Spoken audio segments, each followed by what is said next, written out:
This solo looks so simple. All the notes in it are easy. Yet why every time you hear somebody playing it, it doesn't sound anything like David Gilmour? Even just this first note, just that, deserves so much attention because it has the Gilmour trademarks all over it. So how do you get a sound?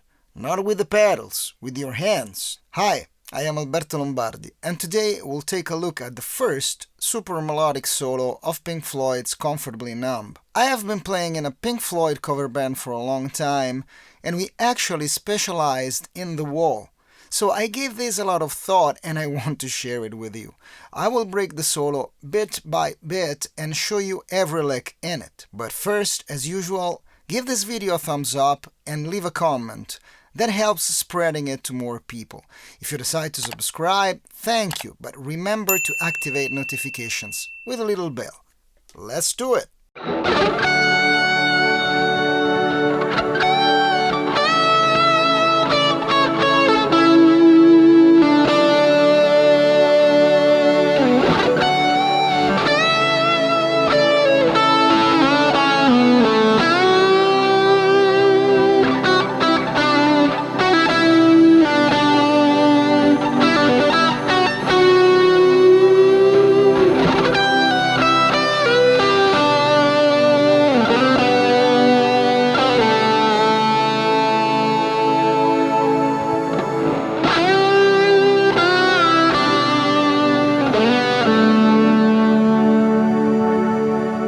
There is a few devices that make his technique so emotional, in my opinion. Rakes, bending, and whammy bar. So the first suggestion I want to give to you is just grab your whammy bar and use it to create a very wide and slow vibrato.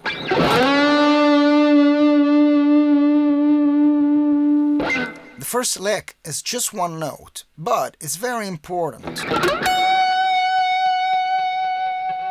If you watch Gilmour doing it live, it does two very important things.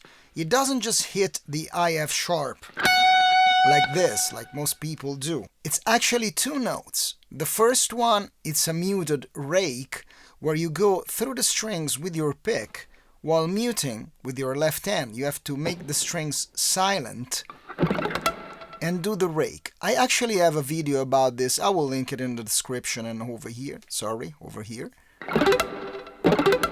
So you want to mute the strings and do the rake. And then, with an upstroke, not a downstroke, an upstroke, you play the IF sharp.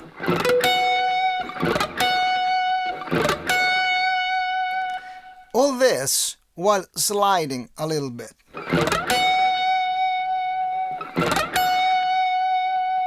On the record, you don't actually hear the slide, but on live performances it's always there, and sometimes it's very evident.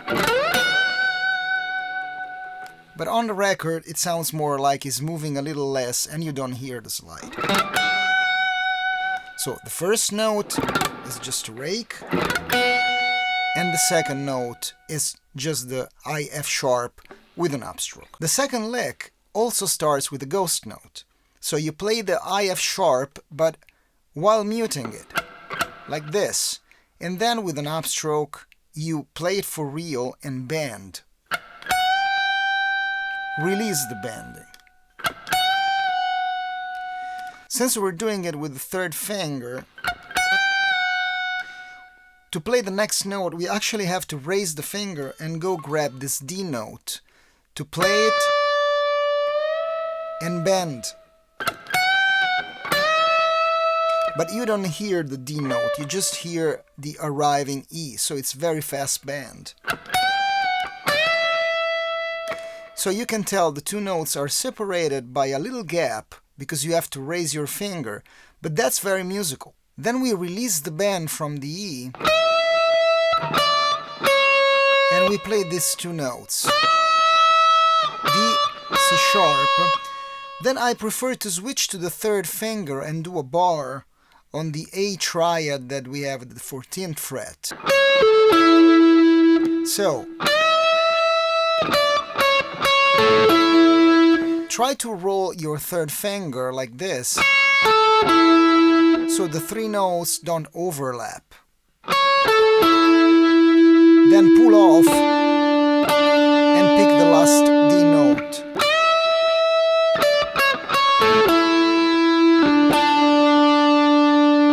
Notice that David Gilmour is very conscious of the harmony underneath the song, because he's playing an A triad while underneath we do have an A chord. The next lick is similar to the one we did at the beginning, so we do the rake, the slide, and the note.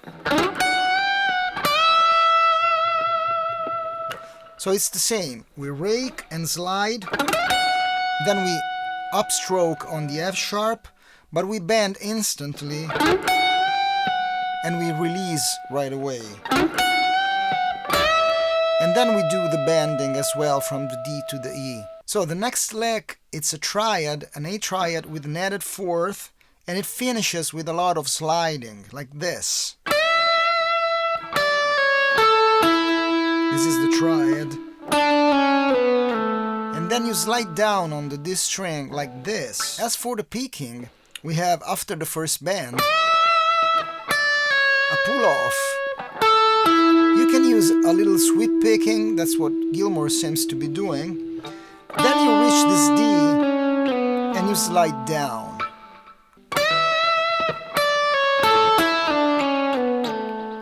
You might pick some of the notes in between if you hear them ringing out.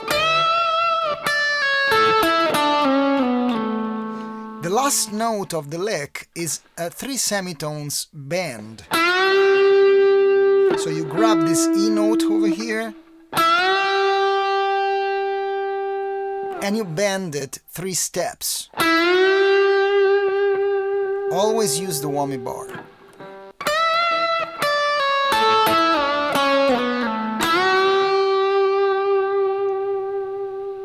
Careful to be perfectly in tune. The next lick, he changes it a bit in live performances, but in the studio it's like this. So the first 3 notes are all picked, and they're all on the G string. Then we have this little pull off, and then another picked note, a slide, and a pick all together. Then we have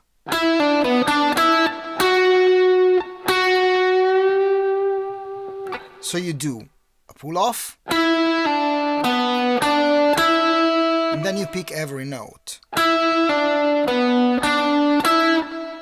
Change position, bend.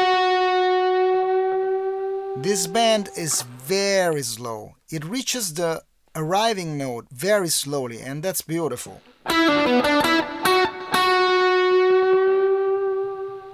Then we have the rake and slide again, a pull off, another pull off, and a bar. So let's put it all together. When you do this rake, always have the fingering fretting the arriving note ready already. So I already have my pinky on the E string to be ready to play the note when it comes time. Then when you are on this G note, you pull off, play an E, play a D, pull off, and then you slide your finger a little bit to obtain the bar, to do the G triad. Like this. And the final notes are. So it's slide and pull off, C, E, then C, pull off, and slide down to A.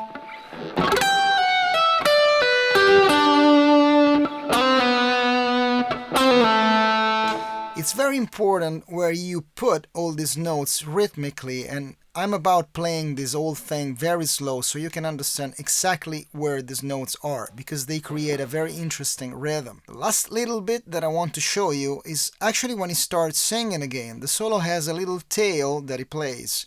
It goes like this. They go into an A chord, and on this D note, he actually bends 3 steps from this E to a G. Then he does this little descending thing, so it's 3 steps. Then you do it again for 2 steps. Release and pull off, while using the whammy bar, and just end with these 2 notes. On a side note, when he plays it live, this is too complex to be played while singing and trying to be in tune. So what he does is simplifies it a little bit and just play the first note and goes down to D and then plays the final A. Okay, this is the whole solo. Let me play it very slow for you with a metronome so you can play along. Remember to subscribe and activate notifications with the little bell. Also check my website for all my lessons, and until the next time, Alberto Lombardi, ciao!